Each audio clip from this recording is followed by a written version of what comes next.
कल के वीडियो में हमने अवकलन के कुछ बेसिक रूल बताए थे और आज भी उन्हीं बेसिक रूल को हम आगे बढ़ाएंगे। लेकिन कल की वीडियो और आज की वीडियो दोनों को अगर आप कंबाइंड रूप से देख लेते हैं तो हमको पूरा भरोसा है कि आपको अवकलन में कोई प्रॉब्लम नहीं आएगी।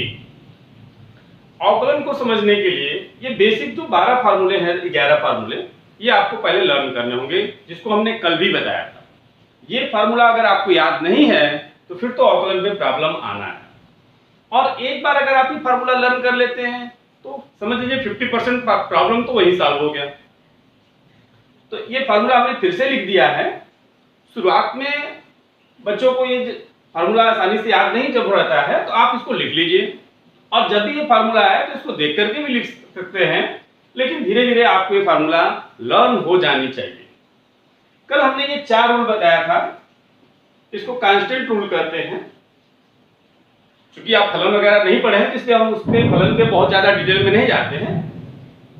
बस ये जान लीजिए कि x का फलन है f। अगर किसी फलन में कांस्टेंट से मल्टीप्लाई किया गया होता है, यानी किसी फलन में किसी अचर का गुणा हो, तो क्या ऐसे उसका अवकलन करते हैं? आप उस कांस्टेंट को बाहर निकाल लेंगे। कांस्टेंट रूल में यही है, कांस्टेंट c को बाहर निकाल लेंगे, c into d/dx of fx। इसको fx का डेरिवेटिव या डिफरेंशियल कोएफिशिएंट या अवकल गुणांक या अवकलज कई नामों से हम लोग जानते हैं। तो c को बाहर निकाल लेंगे और उसके बाद जो भी फार्मूला लगेगा उसको अप्लाई करके इसका अवकलन हम लोग कर लेंगे।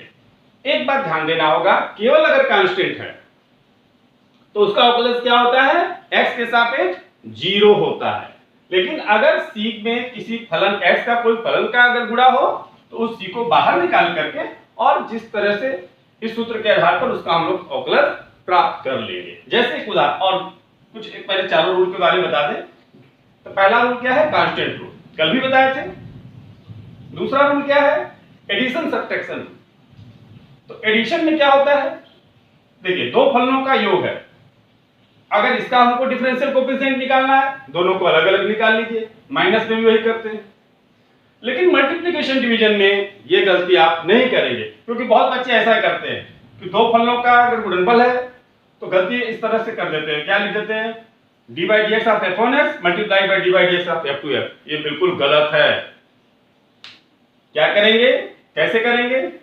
पहला फलन इनटू डिफरेंशियल कोएफिशिएंट ऑफ दूसरा फलन, सेकेंड फंक्शन, मैंने प्रथम फलन एवं दूसरे फलन का x के सापेक्ष अवकलन प्लस दूसरा फलन मल्टीप्लाइड बाय, यानी उसका गुणा करेंगे पहले फलन का x के सापेक्ष अवकलन। प्रथम फलन इनटू दूसरे फलन का अवकलन प्लस द्वितीय फलन इनटू प्रथम फलन का अवकलन। और यहां देखिए भागफल है, इसमें भी बच्चे उसी गलती करते हैं, d/dx of f1x upon d/dx of f2x। जैसे कि एडिशन सब्ट्रैक्शन में जोड़ घटाने में करते हो, वैसे गुणा भाग में भी कर देते हैं। ये भी गलत हो जाएगा। इसका क्या रूल है? ये देखिए, अंश है, ये हर है, तो कैसे करेंगे? हर इनटू अंश का अवकलन माइनस अंश इनटू हर का अवकलज या अवकल गुणांक बटा में हर का होल स्क्वायर। तो ये चारों फार्मूले के बारे में कल हम लोग चर्चा किए थे। आइए आज इस पे कुछ और उदाहरण लेकर के हम लोग इसको क्लियर करने की कोशिश करते हैं। और हर एक फार्मूले पे हम आपको 4-4 क्वेश्चन देंगे जो आप घर पे प्रैक्टिस करेंगे, क्योंकि इसमें जो बहुत सारे बच्चे जो 11th क्लास के होंगे उनके लिए बहुत टफ लग रहा होगा कि ये क्या चीज है, इतना टफ है क्या। लेकिन आप समझ जाइए कि इसमें कुछ भी टफ नहीं है, आपके लिए नया है। कैलकुलस जो बच्चे इंटरमीडिएट में आते हैं 11th क्लास में, उनके लिए एक नया सब्जेक्ट है। नया जरूर है पर कठिन नहीं है। अगर आप ध्यान से देखेंगे तो बहुत ही आसान है। आपको समझ लीजिए कि मैथ में सबसे आसान कैलकुलस ही लगने लगेगा अगर आप ध्यान दीजिए तो पहला कांस्टेंट रूल जो है, कल भी इस पर हमने एक उदाहरण लिया था, आज भी ले रहे हैं। जैसे ddx ऑफ 5 sin x। अब क्या करेंगे? 5 को क्या करेंगे? बाहर कर देंगे। क्यों? क्योंकि कांस्टेंट, यही तो कांस्टेंट रूल है। ये लीजिए, 5 को कर दिया बाहर, यहां से बाहर निकाल देंगे और क्या लिख देंगे? ddx of sin x। D by d x of sine x. D by d x of sine x क्या होता है? cos x होता है। ये फॉर्मूला है जिसको आप लोग, ये हो गया, कितना आसान है। और ले लीजिए d by d x of 5 e to the power x। 5 बार बार 5 ही नहीं लेंगे, लीजिए 3 e to the power x ले ले रहे हैं। 3 क्या है? कांस्टेंट है, ये फलन हो गया x का।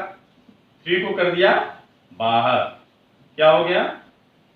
D by d x of E to the power x. Constant rule में ही होता है, कांस्टेंट को क्या कर देते हैं? बाहर कर देते हैं, बस। ई टू द पावर एक्स का क्या होगा? ई टू द पावर एक्स होता है।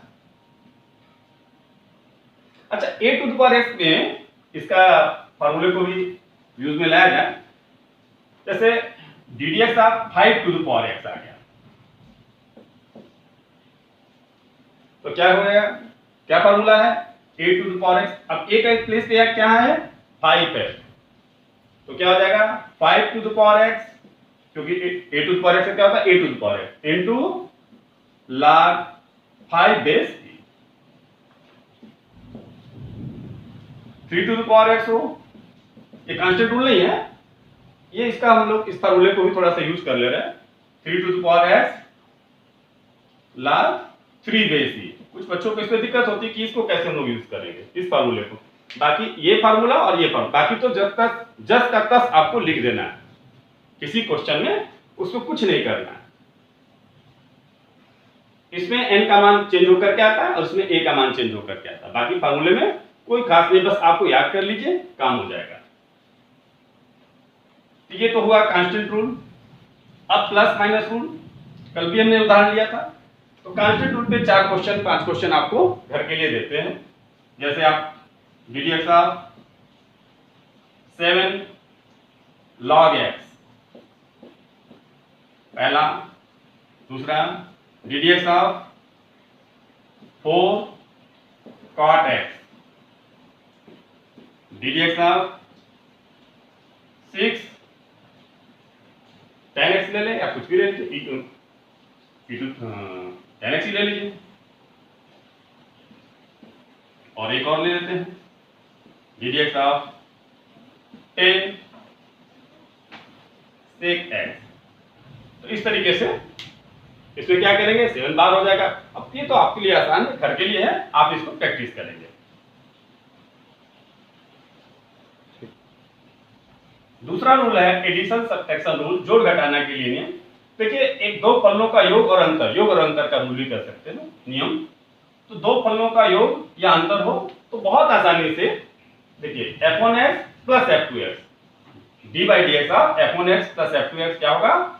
D by d x of f1x plus, अगर प्लस रहेगा तो plus d by d x of f2x।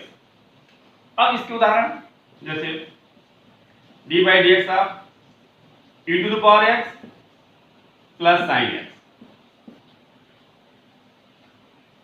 क्या होगा? D by d x of e to the power x plus d by d x of sign x। दोनों अलग अलग कर लिया योग नियम से। योग और अंतर का नियम दोनों दूसरे नियम में आते हैं। अब e to the power x का क्या होता है? e to the power x होता है, सूत्र नंबर 3। और साइन x का क्या होता है? याद हो गया होगा, cos x। क्योंकि फार्मूला तो आपको याद कर लेना होगा, हमने यहां पे लिस्ट को लिख दिया है। आप इसको देख करके एक नोट कॉपी पे नोट कर लीजिए और उसको आप याद कर लेंगे। जो नए बच्चे हैं 12th वालों को तो सब याद होगा। देखिए, और एक कोई ले लेते हैं 7 e to the power x plus 4 tan x plus 5, कल भी हमने लिया था। अब देखिए इसको क्या होगा? D by d x of 7 e to the power x पहला फलन प्लस 4 4 अभी अंदर रहने दे रहे, कांस्टेंट रूल लगा करके बाहर, plus d by d x of 5। अब देखिए इसमें कांस्टेंट है 7, तो कांस्टेंट रूल क्या करता है?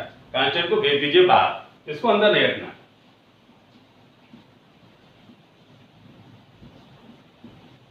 यहां भी कांस्टेंट रूल लगेगा 4 को कर। अब इसको डायरेक्ट भी कर लेंगे, लेकिन अभी हम लोग शुरुआत है तो इसलिए इस तरह से कर रहे हैं ddx ऑफ tan x, मतलब फर्स्ट स्टेप के बाद सीधे थर्ड स्टेप भी लिख सकते हो आप। और ये प्योर कांस्टेंट है, इसमें तो कोई फलन का गुणा ही नहीं है, कोई x का फलन नहीं है, तो इसको डायरेक्ट जीरो कर दीजिए, क्योंकि ddx ऑफ c क्या होता है जीरो। अब देखिए e to the power x का क्या होता है e to the power x plus 4 tan x का sec स्क्वायर x, ये रहा ddx ऑफ tan x क्या होता है sec स्क्वायर x, फार्मूला लिखा हुआ है, अब आपको बस इसको यूज करना है। तो इस पे भी हम 3-4 उदाहरण दे रहे हैं जो आप घर पे प्रैक्टिस करेंगे। ओके, तो ये हमने 4 उदाहरण दिया है, आप इसको घर पे प्रैक्टिस करेंगे। लेकिन इसमें से भी जो क्वेश्चन नंबर 2 है इसको हम बता दे रहे हैं, क्योंकि इसमें 11th के भी बच्चे हैं जो बिल्कुल नए होंगे, उनको कुछ दिक्कत आती होगी। तो ये देखिए, इसको हम फिर से सॉल्व कर दे रहे हैं। तो क्या होगा, इसको 3 फलन है, 4 फलन है, 1 2 3 4, चौथा कांस्टेंट है लेकिन 4 है, तो चारों को पहले अलग अलग कर दीजिए। क्वेश्चन लिखे ना या डायरेक्ट करते हैं, जगह कम है तो डायरेक्ट इसको d by d x of a x whole cube plus d by d x of b into x to the power 3/2 minus, क्योंकि प्लस माइनस दोनों के लिए रूल है, d by d x of 7 log x plus d by d x of 4। अब ये क्या हो जाएगा d by d x of a cube x cube, घातांक के नियम है, प्रॉपर्टी ऑफ एक्सपोनेंट। यहां कांस्टेंट बाहर आ जाएगा, कांस्टेंट रूल, कांस्टेंट क्या होता है कभी भी अंदर नहीं रहता, उसको हमेशा बाहर फेंक देते हैं। b अंदर रख के क्या करेंगे, कांस्टेंट रूल कहता है कांस्टेंट को बाहर फेंको, -7 d by d x of log x, और ये कांस्टेंट है और हमारे पास जगह भी कम है, तो इसको पहले से हमने अवकलन कर दिया, कांस्टेंट का अवकलन 0, काम खत्म। फिर ये कांस्टेंट है, कांस्टेंट को कर दिया बाहर, कांस्टेंट रूल, नियतांक रूल, नियतांक नियम भी कर सकते हैं हिंदी में। देखिए इंटरमीडिएट में आपको इंग्लिश से एलर्जी नहीं होनी चाहिए, आप हिंदी मीडियम के भले स्टूडेंट हो तो हर चीज को इंग्लिश में जानना जरूरी है, क्योंकि फ्यूचर में तो सब कुछ इंग्लिश में ही पढ़ना है, तो इसलिए इंग्लिश में जानिए कांस्टेंट यानी नियतांक। अब इसको देखिए, क्वेश्चन तो आप लोग ने नोट कर लिया होगा, क्योंकि इसको हम मिटा देंगे, b इसको भी वैसे ही लिखते रहे, इसका अवकलन कर देते हैं, तो क्या हो जाएगा x to the power n का क्या होता है n, इसको मिटा देते हैं। क्वेश्चन तो आप लोग ने देख लिया है ना, पास करके नोट कर लीजिएगा, और ये पूरा मिटा देते हैं।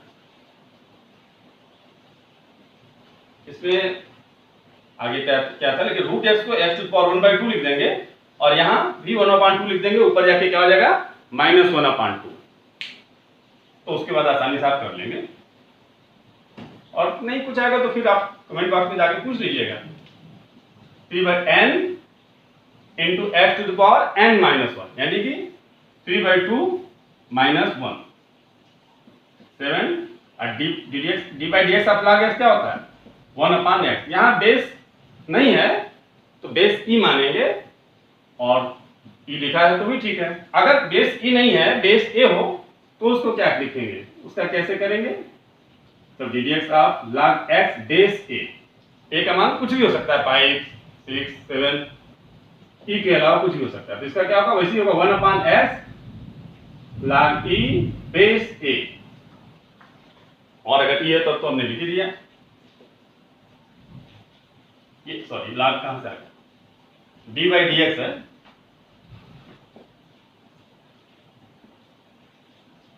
a क्यूब बाहर कर दिया है, और पता नहीं कहां से log आ गया d बाई डी एक्स।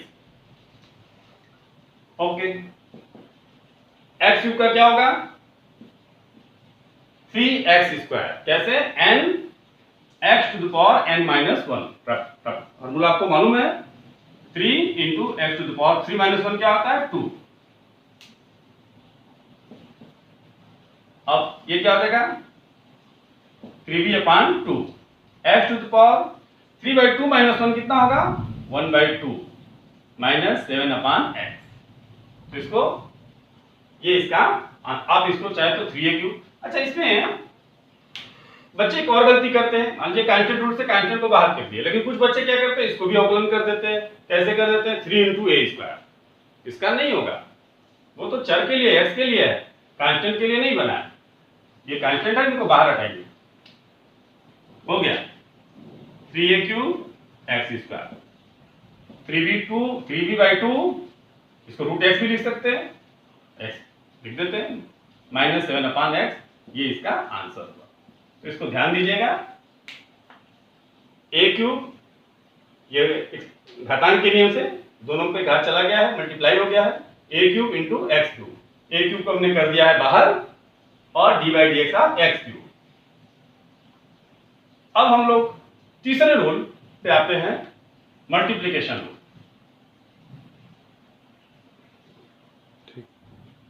तो 5 रूल है अवकलन में। एक तो पहला हो गया कांस्टेंट रूल, नियतांक के नियम, अचर के नियम। दूसरा अभी अभी सीखे हैं आप लोग योग और अंतर के नियम। तीसरा है गुणनफल के नियम, लॉ ऑफ मल्टीप्लिकेशन। चौथा भागफल के, और पांचवा चेन रूल है जो सबसे इंपॉर्टेंट है, जिसमें कंपोजिट फंक्शन निहित फलन जिसको कहते हैं, उसका अवकलन 5वें हिस्से में पढ़ेंगे और उसके बाद तो अवकलन में सारा प्रॉब्लम ही खत्म। ये देखिए गुणनफल विधि कल भी बताया था हमने सूत्र, तो आप लोग सूत्र प्रैक्टिस किए होंगे। गुणनफल विधि में पहला फलन गुणते दूसरे फलन का अवकलज या अवकल गुणांक या डिफरेंशियल कोएफिशिएंट या डेरिवेटिव प्लस दूसरा फलन इनटू पहले फलन का अवकलज ज होता है, और इस क्रिया को अवकलन न करते तो अवकलज और अवकलन उस क्रिया को करते हैं, और उस dy/dx को क्या कहते हैं fx का x के सापेक्ष अवकलज, और अगर अवकल गुणांक भी इसको आप कह सकते हो। तो इसमें हमने उदाहरण लिया है।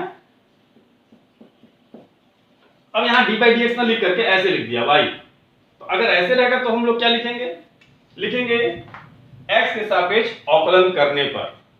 अब यहां इसको ऐसे लिखेंगे x के सापेक्ष अवकलन करने पर, या डिफरेंशिएटिंग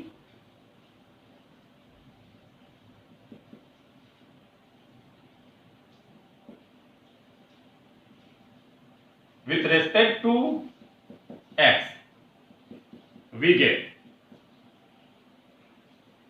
ये लिखना पड़ेगा। क्या होगा ऐसे हिंदी में और इंग्लिश में जो भी, तो क्या होगा dy/dx, लेफ्ट साइड में dy/dx। अब इधर हम लोग मल्टीप्लिकेशन नियम से, गुणनफल के नियम से करेंगे। क्या होता है पहला फलन में कुछ नहीं करना, चुपचाप लिख देना। देखना पहला फलन क्या है x² + 2, इसमें कुछ नहीं करना, into differential coefficient of sin x, यानी सेकेंड फंक्शन क्या है sin x। sin x का अवकलज प्लस, अब दूसरा फलन को चुपचाप लिख देंगे, कुछ नहीं करना। पहला फलन इनटू दूसरे फलन का अवकलज प्लस दूसरा फलन इनटू पहला फलन का अवकलज। क्या है पहला फलन x² + 2, x² + 2 तो जस का तस लिख दिए। sin x का क्या होता है, अल्टीमेटली आपको फार्मूला याद होना चाहिए, क्योंकि इसके शरण में लास्ट में जाना है, तो इसलिए आप उसके शरण में बार बार जाने से बढ़िया है कि एक बार याद कर लीजिए, कितनी बार उसके शरण में जाएंगे। sin x का cos x। अब इसका योगफल विधि से दोनों का अलग अलग कर लेते हैं। तो x² का क्या हो जाएगा 2x पे 2 - 1, क्या फॉर्मूला n x⁻n-1। कल इसको हम लोग डिस्कस किए थे, पिछले वीडियो में इसको हम लोग डिस्कस किए थे। और 2 का क्या हो जाएगा 0, क्योंकि ये कांस्टेंट है, कांस्टेंट का डिफरेंशियल कोएफिशिएंट क्या होता है 0, हो गया। इसको 2x को पहले लिख देते हैं, x² + 2 cos x + 2x sin x। इसको आप लोग ध्यान से देख लीजिए। एक और उदाहरण हमने लिया है ताकि आपको और ज्यादा अच्छी तरह से क्लियर हो जाए, फिर हम 3-4 क्वेश्चन आपको घर के लिए देंगे। y इक्वल टू क्या है, e to the power x into cos x plus x square into log x। तो इसमें दो क्वेश्चन हो गए, तो क्या लिखेंगे, दोनों पक्षों का x के सापेक्ष अवकलन करने पर। लिखने का तरीका ढंग से होना चाहिए, दोनों पक्षों का या फिर ऐसे, चलिए लिख दिए तो ठीक है, दोनों पक्षों का x के सापेक्ष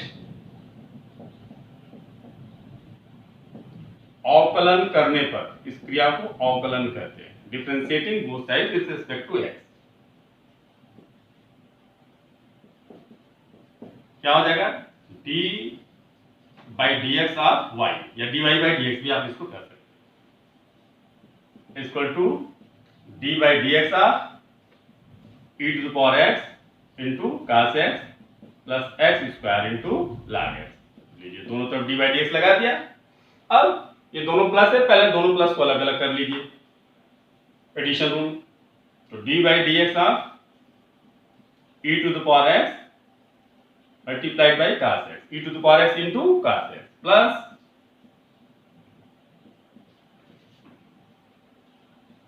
ठीक है। अब फर्स्ट फंक्शन सेकेंड फंक्शन, अब मल्टीप्लिकेशन होगा, मल्टीप्लिकेशन रूल भी लगेगा, ये नहीं कि केवल एडिशन रूल ही है। अब वही फिर कुछ बच्चे क्या गलती करते हैं, d by d x of into e to the power x into d by d x of cos x, दोनों को लिख करके सोचते सही है, बिल्कुल गलत हो जाएगा। ये फार्मूला आपको लगाना पड़ेगा, थोड़ा सा पहले लिख दे रहे हैं क्योंकि बड़ा हो जाएगा ना। पहला फलन e to the power x जस का तस d by d x of cos x plus cos x into d by d x of e to the power x। इसको भी कर दिया जाए, क्या आप कर लेंगे अपने से, आप तो कर ही लेंगे लेकिन भी कर दे। पहला फलन x square into d by d x of log x। Base नहीं है तो क्या मानेंगे, क्या बेस नहीं है तो बेस ई होगा, प्लस तो बेस लिख दें या आप समझ गए होंगे, प्लस दूसरा फलन, ये थोड़ा सा मिटा दें, आप लोग तो फॉर्मूला याद कर चुके होंगे, ये तुमने नेसेसरी यहां लिख करके जगह चेक दिया, log x into d by d x of x square. अब ये देखिए, बस ये आखिरी लास्ट स्टेप है, e to the power x cos x से क्या होगा, minus sine x। Formula list आपके सामने है और आपको याद भी हो चुका है। e to the power x का तो e to the power x होता है, सबसे आसान यही पड़ता है, इसमें कुछ नहीं करना है। x स्क्वायर log x का प्लस क्या होगा, 1/x प्लस log x। अब ये फिर इधर से मिटा देते हैं, ये आप लोग तो याद कर चुके हैं इसको, मतलब का जी हो गया जगह। log x into x square का क्या होगा, 2x to the power 2 minus 1 यानी कि x। एक लाइन और कर देते हैं इसको, माइनस को इधर लिख देते हैं, बस हो गया, minus e to the power x sine x होने के लिए तो यही पे हो गया है, लेकिन इसको और plus e to the power x into cos x। Actually इसमें क्या होता है ना, बहुत बच्चे सोचते हैं कि x में मल्टीप्लाई है, क्या x में नहीं, x कोण है, इसको बाहर कर दीजिए इधर, यहाँ x से x कैंसिल हो गया तो क्या बच गया, प्लस x और इस 2x को भी इधर कर दे रहे हैं, 2x log x, ये इसका हो गया आंसर। अब इसको आप ध्यान से देख लीजिए पहले कुछ सेकंड के लिए, और इसको आप घर पे प्रैक्टिस करें। हम कुछ उदाहरण दे रहे हैं इसके,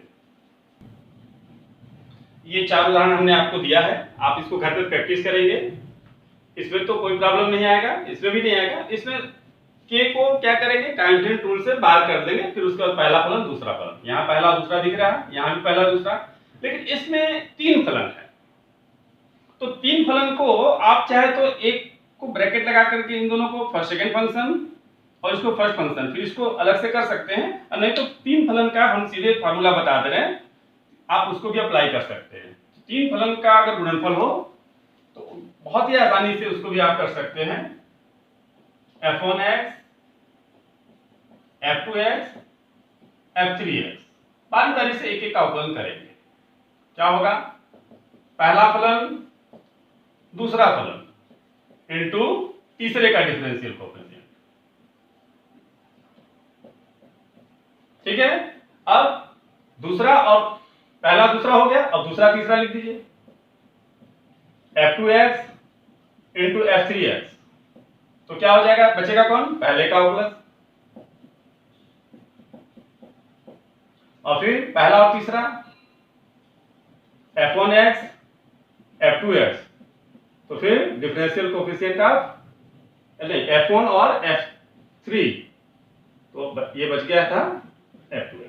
यानी बारी बारी से आप तीनों का करना है। एक बार देखिए f1 का करना है, एक बार f2 का, एक बार f3, दो छोड़िएंगे एक करेंगे।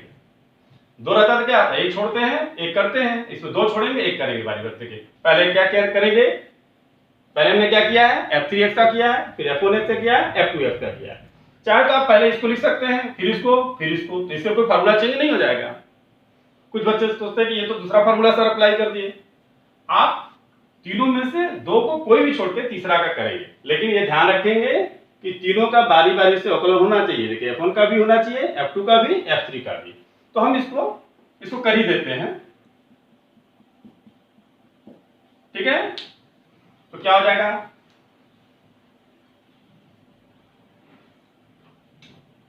पहला दूसरा छोड़ दीजिए, x square E to the power x into differential coefficient of sine x, plus पहला दूसरा लिए हैं, अब दूसरा तीसरा ले ले रहे हैं, E to the power x into sine X, differential coefficient of कौन सा बचा? एक्स स्क्वायर, प्लस एक बार हमने साइन एक्स का कर दिया, एक बार एक्स स्क्वायर का कर दिया, अब किसका करेंगे? E to the power X का। तो इन दोनों को ले लीजिए, X square into sine X और differential coefficient of E to the power X. ध्यान दे रहे हैं ना? तीनों की बारी बारी से एक एक का अवकलन। देखिए पहला दूसरा छोड़ दिया, तीसरे का कर दिया, फिर हमने दूसरा तीसरा छोड़ दिया तो पहले का कर दिया, और फिर पहला तीसरा छोड़ दिया तो दूसरे का कर दिया। आप जैसे चाहे इसको क्रम को बदल सकते हैं इधर उधर, आप इतना तो समझ ही रहे होंगे, इससे कोई फर्क नहीं पड़ेगा। अब हो गया जी जी, X square E to the power X, sine X का क्या होता है? cos x। याद हो गया ना सब? एक्स स्क्वायर का क्या होता है? 2x, तो 2x पहले लिख दें ताकि हमारा एक स्टेप बच जाए। नहीं, अगले स्टेप में लिखेंगे, अभी स्टेप बचाने की जरूरत नहीं है, अभी समझने की जरूरत है। ई टू पावर एक्स का क्या होगा? ई टू द पावर एक्स, बस हो गया। इसको 2x को पहले लिख देंगे और कुछ नहीं। एक चाहे तो ई टू द पावर एक्स सब में कॉमन भी है ना, तो आप कॉमन भी ले सकते हैं। और क्या कॉमन है? एक्स भी, देखिए एक्स स्क्वायर है, यहां भी एक्स स्क्वायर है, लेकिन यहाँ एक्स है, एक्स भी कॉमन ले लीजिए और छोटा हो जाएगा। क्या बचेगा? एक्स कॉमन हो गया तो एक्स एक घर तो बचेगा ना, into cos x। E to power x तो कॉमन हो गया, एक्स भी कॉमन होगा, तो यहाँ क्या बचेगा? 2 sin x। यहां से ई टू पावर एक्स कॉमन है और 2 में से एक तो निकाल लिया है, तो क्या बचेगा? एक तो बचेगा ही, और sin x तो बचना ही है। तो इस तरह से इसका आंसर ये हो गया। तो चूंकि ये तीन फलन का था इसलिए हमने इसको सॉल्व कर दिया। आपको एक क्वेश्चन और अलग से इसके लिए दे रहे हैं, sin x into log x into x to the power 5। ये तीन फलन हो गए ना, इसको आप घर पे इसको प्रैक्टिस कर लीजिएगा इसी फार्मूले पे। ठीक है, तो आपका चार फार्मूला जो चार क्वेश्चन दिया था क्या था वो पूरा हो गया। आप घर पे प्रैक्टिस करिए, ध्यान से देख लीजिए इसको। अब चौथा रूल है भागफल रूल, डिवीजन लॉ। इसमें क्या है? देखिए f1x अपान f2x। इसमें भी बच्चे क्या गलती करते हैं? ddx of f1x upon ddx of f2x कर देते हैं, जो कि बिल्कुल गलत है। क्या है फार्मूला? हर, देखिए अंश और हर आपको तो पता ही है, ये न्यूमरेटर है और ये डिनोमिनेटर है। तो डिनोमिनेटर यानी कि हर इनटू अंश का अवकलन, differential coefficient of numerator minus अंश यानी कि numerator into differential coefficient of denominator, her into अंश का अवकलज माइनस अंश इंटू हर का अवकलज बटा में हर का होल स्क्वायर। अब इस फार्मूले के आधार पर इसका हम लोग को डिफरेंशियल कोफिशिएंट निकालना है। आपको अंश और हर दिख रहा होगा, ये अंश है ये हर है, ये तो बताने की जरूरत ही नहीं इंटरमीडिएट में कि कौन न्यूमरेटर कौन डिनोमिनेटर, ये तो बताना मतलब बेइज्जती करना हो गया। हर इंटू अंश का अवकलज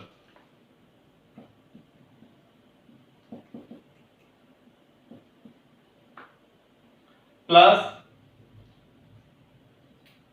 माइनस हर इंटू अंश का अवकलज माइनस अंश इंटू, फिर ये मिटा देते हैं फार्मूला तो आप लोग को पक्का याद हो चुका है, नहीं याद है तो कर लीजिएगा, ये नहीं कि कर दिया तो नहीं हो गया।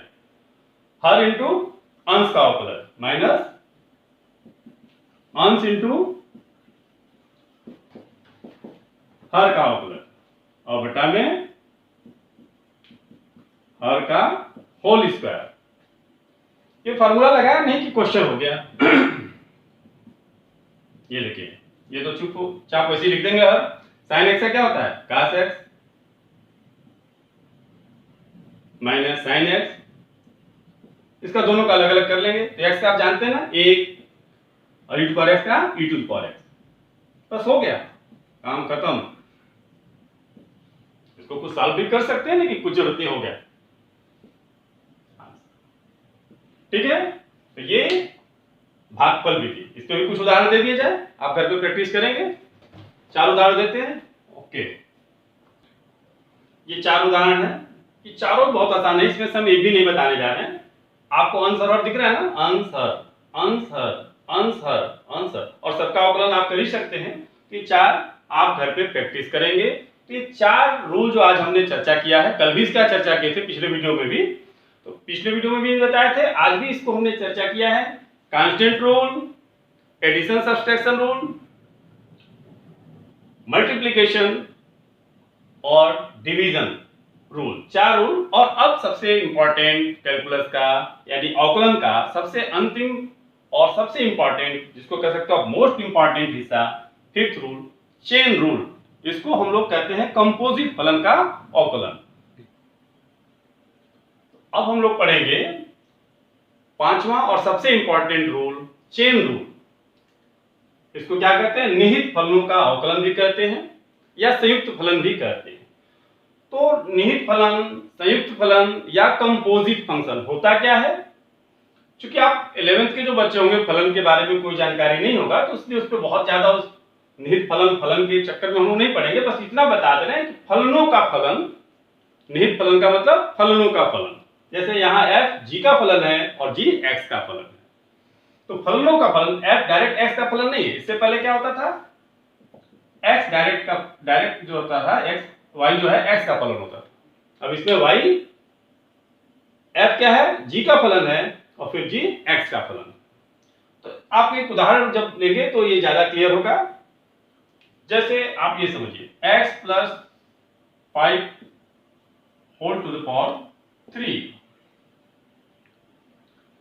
अब ये देखिए x to the power n का फार्मूला तो आपको पता ही है, तो दोनों पक्षों का x के सापेक्ष जब y आएगा तो इस तरह से लिखेंगे, x के सापेक्ष अवकलन करने पर, differentiating both side with respect to x, क्या हो जाएगा d by dx of y यानी dy by dx। अब हम लोग जानते हैं x पे पावर 3 हो तो क्या होता है 3 x whole to the power 3 minus 1।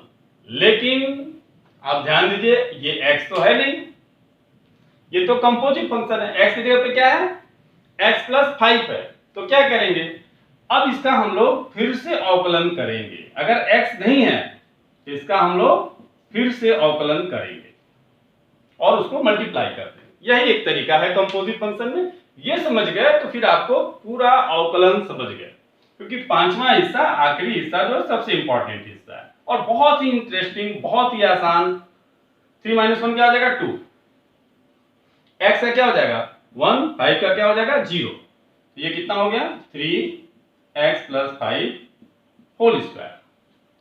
और एक उदाहरण लेते हैं क्योंकि अभी तो शुरुआत हुआ है, जैसे जैसे उदाहरण लेते जाएंगे आपका क्लियर क्वेश्चन जो है, ये चेन लॉ जो है आपका क्लियर होता चला जाएगा, आसान होता चला जाएगा। y = sin x⁴, यानी जो आप फार्मूला पढ़े हैं ना, ये अभी ठीक से मिटा भी नहीं है, x के अगर स्थान पे कुछ और आ जाए, अब यहाँ क्या आ गया sin x, तो हम लोग क्या लिखेंगे, ये मिटाया नहीं हमने, x के सापेक्ष अवकलन करने पर क्या होगा d/dx ऑफ y, यानी कि dy/dx क्या होता है 3 sin x⁴ 1।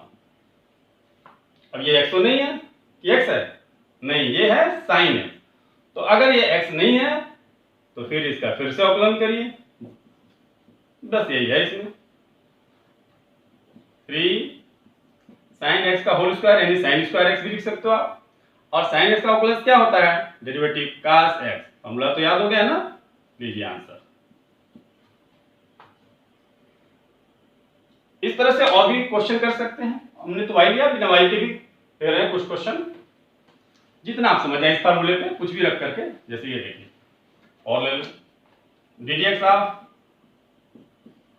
ax + b whole to the power -3/2 x to the power -3/2 क्या होता है -3/2 ax + b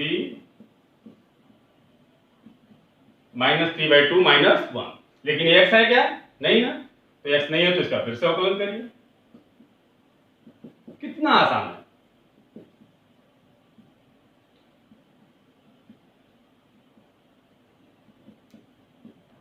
-5/2 हो जाएगा, और a इंटू x का क्या हो जाएगा 1, अब b का क्या हो जाएगा 0। अब इसको हम डायरेक्ट कर दे रहे हैं, इतना तो आप समझ गए हैं, a हो गया, a को बाहर कर दिया जाए तो -3/2a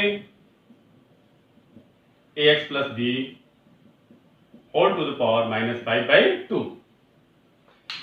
अच्छा, कुछ बच्चों को कंफ्यूजन होता है पहले कौन सा करें, पहले ax + b उनको दिखता है, पहले इसको मत देखिए, ब्रैकेट लगा हुआ है ना, इस पावर देखिए।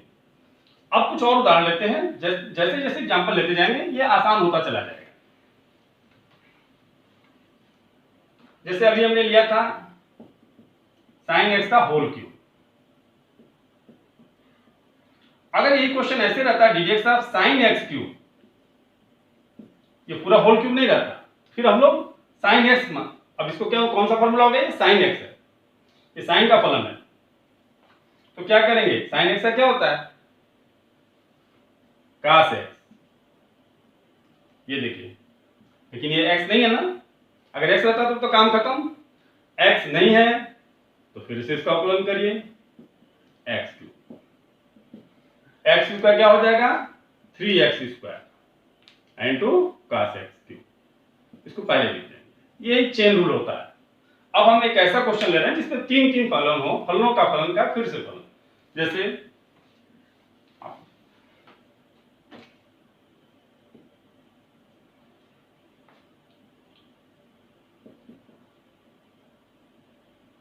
e to the power sin x to the power 4। अब पहले आपको क्या देखना है, कुछ लोग इसको देखेंगे फिर साइन को देखेंगे, नहीं, पहले e to the power x है, तो e टू पावर x क्या होता है e to the power x,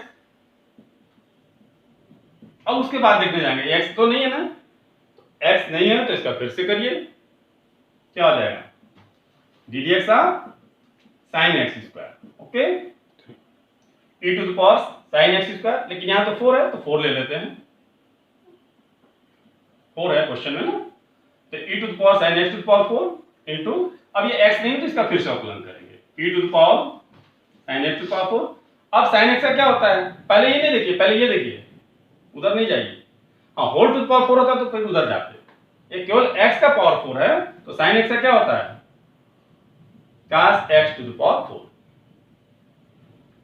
और अब ये भी x नहीं है, यह है x नहीं है तो इसका फिर से करेंगे तब तक करते हैं जब तक कि x लास्ट में न मिल जाए। x मिल गया, अब उसका क्या हो जाएगा, ये देखिए e to the power sin x to the power 4 cos x to the power 4, और इसका क्या हो जाएगा 4x क्यूब। x पावर 4 का पहले दिन से आप जानते हैं। अब इसको 4 बस बाहर कर दें या 4x क्यूब भी बाहर कर सकते हैं, पहले लिख दें, इधर उधर लिखे, इससे तो कुछ हो गया, काम हो गया आपका। Into cos x to the power 4 into e to the power sin x to the power 4। Confusion कहां होता है लोगों को, जैसे sin x to the power 4 इसका करना है, और एक है, कंफ्यूजन को हम लोग दूर करते हैं। ये दोनों सेम क्वेश्चन नहीं है, both are not same question, दोनों अलग अलग है। यहां पूरे sin x की पावर 4 है, यहां केवल x का पावर 4 है, ये दोनों सेम नहीं है। इसका कैसे होगा, इसका होगा cos x to the power 4 into ddx of x to the power 4, d by dx of x to the power 4। और इसका कैसे होगा, पावर 4 है, ये पहला फार्मूला, ये फार्मूला लगेगा, क्या होगा 4 sin x to the power 4 minus 1 यानी कि 3 into d by d x x तो नहीं है ना, तो लीजिए इसका फिर से कर देंगे। तो इसका इस तरीके से करेंगे और इसका इस तरीके से करेंगे, दोनों ध्यान दे रहे हैं आप। ये साइन का फंक्शन है, साइन है, और ये sin x टू पावर 4 है, तो इसका ध्यान रखना होगा। कोई फंक्शन के ऊपर पावर लगाया तो सबसे पहले ये फार्मूला आप अप्लाई करेंगे। जैसे आप और उदाहरण ले रहे हैं, कल भी इस पे हम लोग चर्चा करेंगे, लेकिन ये पांचों रूल आज हमने, कल तो केवल चेन रूल के ही क्वेश्चन को डिस्कस किया जाएगा, क्योंकि यही तो अवकलन का मेन हिस्सा है। जैसे log x to the power 5, और एक क्वेश्चन है log x to the power 5। क्या दोनों सेम है? नहीं, ये दोनों क्वेश्चन भी सेम नहीं है। यहां कौन सा फार्मूला लगेगा, सेकेंड फार्मूला। क्यों, इसका क्या होगा 5 x टू पावर n का क्या होता है n, 5 माइनस 1 कितना आ जाएगा 4। लेकिन ये x है, x तो नहीं है ना, अगर x नहीं है तो क्या करेंगे, फिर से इसका अवकलन करिए। यही तो चेन रूल का नियम है, जब तक x नहीं मिले तब तक आप इसका अवकलन करते जाइए करते जाइए। और ये इसका भी करते जा रहे हैं, इसका क्या होगा log x है, ये log x का क्या होता है 1/x to the power 5, log of x to the power 5 है, ये log x whole to the power 5 है, बेस e है इसमें, और ये क्या है log of x to the power 5। तो log x का क्या होता है 1/x, फिर ये x नहीं है, देख लीजिए x नहीं है तो फिर से इसका अवकलन करिए, d by d x of x to the power 5 हो गया। log x का क्या होता है 1/x, तो 5 log x का क्या हो गया 1/x, 5x to the power 4। Cancel करा दें, लीजिए क्या हो गया 5/x। इसको आप लॉग प्रॉपर्टी लगा देते तो भी आ जाता, देखिए एक तरीका और हो जाता है इसका। ये अलग क्वेश्चन है, ये अलग क्वेश्चन है।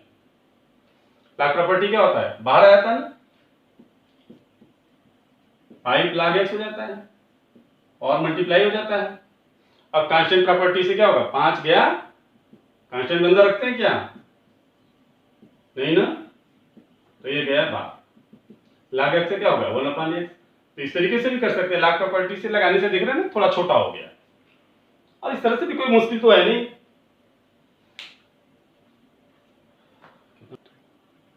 तो ये चेन रूल पे 4 एग्जांपल हमने लिया है, जिसको आप घर पे प्रैक्टिस करेंगे और कल इसको हम लोग और डिस्कस करेंगे। तो आज और कल 2 वीडियो, मतलब पिछला वीडियो और आज का वीडियो, 2 वीडियो से आपका एक अवकलन में बेस तैयार हो गया। इससे आपको अवकलन में कोई प्रॉब्लम आएगी नहीं। अगर आप दोनों वीडियो को पूरा अंत तक ध्यान से देखते हैं तो अवकलन का प्रॉब्लम गया, अवकलन यानी कैलकुलस का प्रॉब्लम गया। लेकिन अब इसको जब हम कल और डिस्कस करेंगे चेन रूल से, तो आप देखेंगे क्वेश्चन को 1 मिनट से भी जल्दी में लग जाएंगे, कुछ क्वेश्चन तो सेकंडों में लग जाएंगे, 20 सेकंड, 10 सेकंड, 15 सेकंड में, क्योंकि एक लाइन से ज्यादा के होते नहीं क्वेश्चन। ये तो रूट से कर रहे हैं, समझा के कर रहे हैं, इसलिए इतना टाइम लग रहा है। तो आप क्या करेंगे, सबसे पहले फार्मूला को याद करेंगे। 5 रूल हमने बताया, constant rule, plus minus, addition subtraction, multiplication, division और चेन रूल। पांचों रूल को ध्यान से जाकर घर पे एक एक करके, जितने सब में हमने 4-5 उदाहरण दिए हैं आपको घर पे सॉल्व करने के लिए, आप उसको करेंगे। और कोई भी प्रॉब्लम आएगा तो उसको आप कमेंट बॉक्स में जाकर के पूछ सकते हैं। Okay, thank you.